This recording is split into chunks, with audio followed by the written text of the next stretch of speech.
Here is the 2024 BMW M850i in skyscraper gray metallic over Fiona red and black, full Milano leather. You're getting 3.9 seconds out of this twin turbo engine. When you're thinking sweet spot, this is it. I'm Anthony from Hawkeye Rides, and when you're thinking comparable rivals like Porsche, Audi, Mercedes, is spending anywhere from $3,000 to over $20,000 just to get something that's going to be about 0.1 second quicker. The 8 Series gets the more aggressive fascia with BMW laser that integrates into a full LED assembly.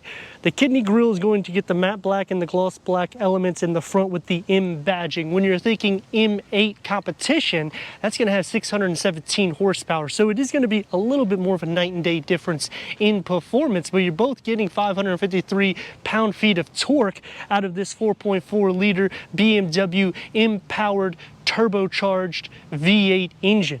The lower is going to be all opened up to feed that engine, and the technology that BMW gives you can more or less drive the vehicle for about 0.2 to 0.3 miles without being so much engaged. And when you're thinking sports car, luxury car, all blended in, you usually don't get this much performance. Because we have these staggered wheels, it unlocks 155 miles per hour. This is a 245/35/20 in the front, 270/30/20 out back.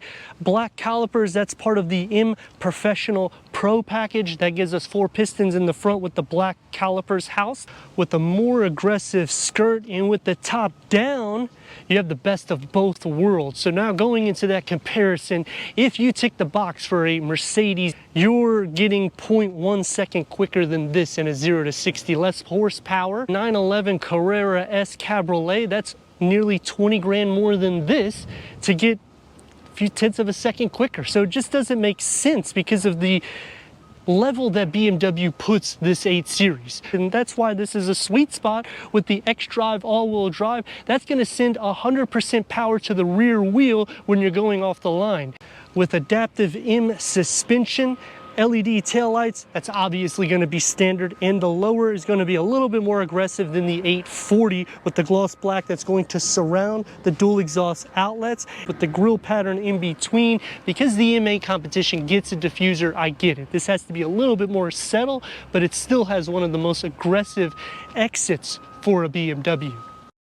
Power liftgate going into 15 cubic feet of storage. It is a lower entrance and it's going to be a little bit more tight, but you're expecting that for a convertible.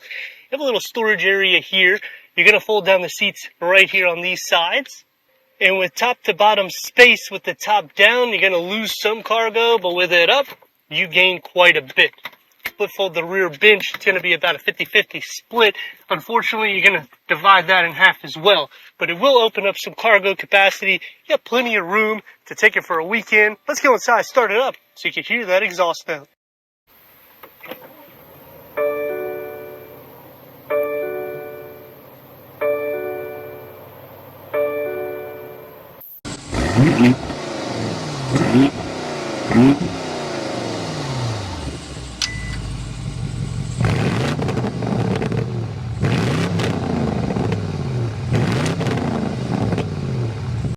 Way power seat adjustment for the passenger and driver, heated, ventilated, neck warmers, manual cushion extensions, headroom and leg room. It's going to be a lot more sporty. You're expecting that when you're getting into the sweet spot of a Beamer. It's going to be driver focused, but it doesn't necessarily cut off the passenger because there isn't any wall. 12.3 infotainment screen, Apple CarPlay, Android Auto, Sirius XM, AM, FM, streaming, Bluetooth audio, and because we have all the packages, you have the 360-degree reverse camera with backup assist. When you click onto here, you can see the 3D view, which you can go all around the vehicle by a simple touch, or just use the glass controls to go all around. And the same thing when you're looking to go into a car wash. It'll show the trajectory for the front, so that helps so you don't scratch any of the staggered wheel setup. So the driver assist, or the backup assist I should say. So what we're going to do is put it in drive and demonstrate how it is. So we're going to go forward just a touch, turning the steering wheel, doing nothing crazy, just to show you how it is. Turn it a couple times, put it into reverse. Now hit the backup assist.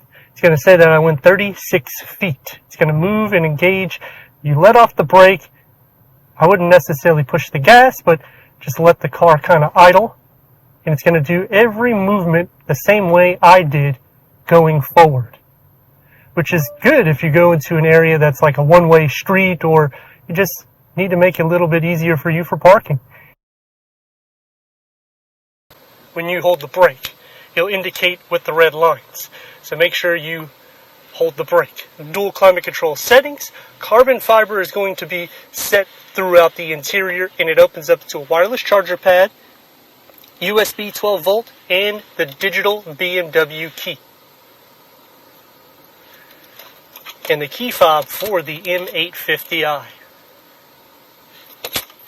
I like how they have the 8 inside the glass controls. It looks really sporty. This is for the neck warmers. It's going to be soft instead of sporty. It opens up with another USB and 12 volt. Steering wheel is turned because obviously we just did the backup assist. It's leather wrapped. It's M-spec, heated, multi-function. You get the paddle shifts and the gauge cluster when you hit the B seat. We'll go through an array of information for the driver. You can also change the layout when you put it into sport, when you put it into comfort. Eco Pro will kind of coach you, but it's a twin turbo V8, so I don't think you're going to be doing too much coaching. Heads up display and the Bauer & Wilkins sound system with the aluminum mesh that goes into the gloss black for the air vents and the dashboard. Opens up into a more sporty design. You're going to get the ambient lighting. There's soft closed doors, a large storage pocket with a beverage holder carved out in the front. Enter into the back seat. It's going to be tight, as you're noticing. It does electronically move forward. That's pretty much the opening. I'm 6'3". Getting inside isn't going to be too bad, even though the rails obviously are going to be pushed back. It's more of a coupe convertible design, so that's what's going to happen, but it will index. So once it hits your knees, it'll kind of go forward, so you have a little bit of space. You don't have any area here for armrests, but if you're tall like me, you just put it up top, so that way you can hear the sound system. And in the center, you don't have any pass-through or anything of that. No charging ports. It's really just meant for 2 people to sit in the front and occasional for the back, because headroom starts becoming limited. 52.5, 47.5, 0 to 60 at 3.9, with 523 reasons to say, look at this.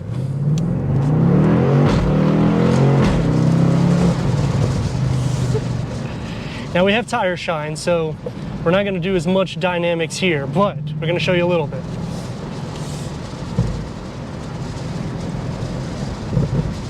Those exhaust cracks come out. Oh, it's fast and precise. Now when you go up to the M8 competition, the weight distribution is a little bit more off, even though you get 94 horsepower more than this. And the 0 to 60 is about 0.8 seconds quicker, so you're gonna get a lot more speed and some more dynamics, but you're getting enough. I mean, this is a convertible.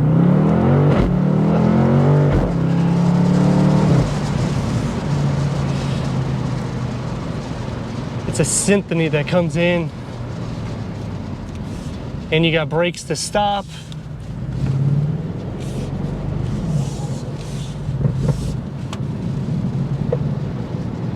I mean, it just hugs the road.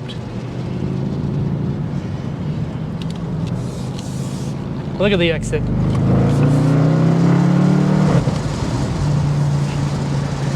It's quick. Visibility is good. For taller people, it does cut off a touch for the windscreen area because it slopes downward. So you have a look kind of like crooked on the driver's side and on the passenger side.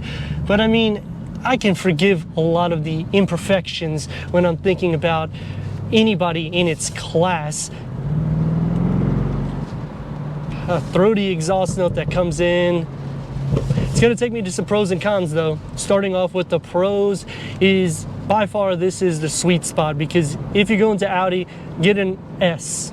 It's not going to be fast enough. If you go into the RS, it's going to be maybe a little bit quicker depending on which trim you choose. But even at that point, you're spending anywhere from $3,000 to $5,000 and $10,000 more, and you're not going to be receiving a convertible.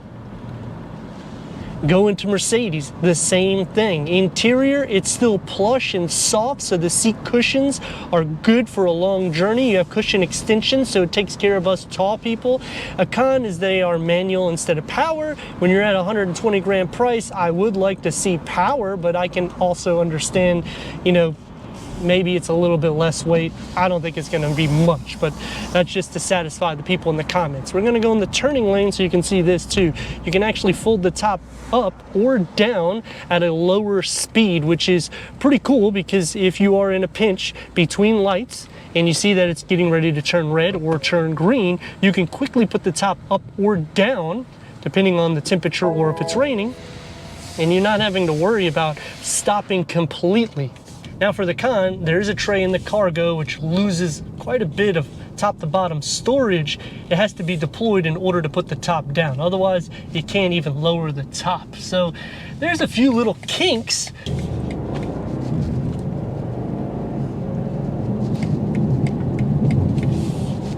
I have switched it to comfort mode, in which I cannot hear the exhaust at all, and now the road noise filters in, but even with these 20-inch wheels, I'm not feeling that much of the imperfections. So when you're thinking, well, it's going to be more of a rigid ride, it's actually not going to be the case. I would say the AMG Mercedes is going to be one of the most harsh rides, but when you're inside it, the plush seats still are comfortable enough for that long journey.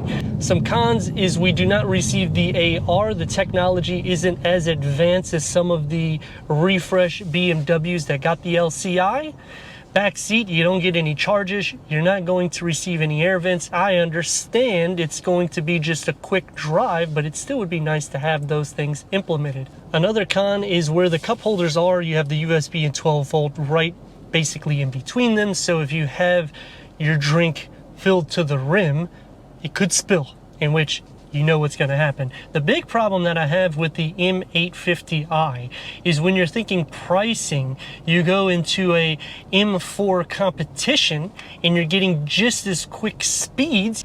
We got it in Sport Plus, red light, green light.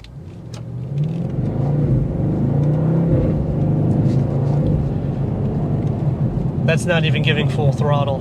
That's just giving a touch. It's hard to say that BMW doesn't make some of the best performance vehicles, especially when you're considering bang for your buck. Overall, even services with it, it's going to be less expensive than the Porsche, than the Audi, than the Mercedes. You get the excitement. The steering has a little bit of play, so it's pretty artificial for the most part. You can tighten it up a little bit when you get into sport mode. It feels wide and aggressive, and you have a 3.9 second 0 to 60. So this is BMW quoting. I'm sure you could get quicker speeds, but how fast do you need to go from light to light? But let me know your thoughts in the comments, and if you're new to the channel, consider subscribing. Check out the next video, merchandise, website, and Instagram. Leave a comment and a like, and I'd like to thank BMW of Wesley Chapel for giving us this 2024 BMW M850i Convertible for a car review.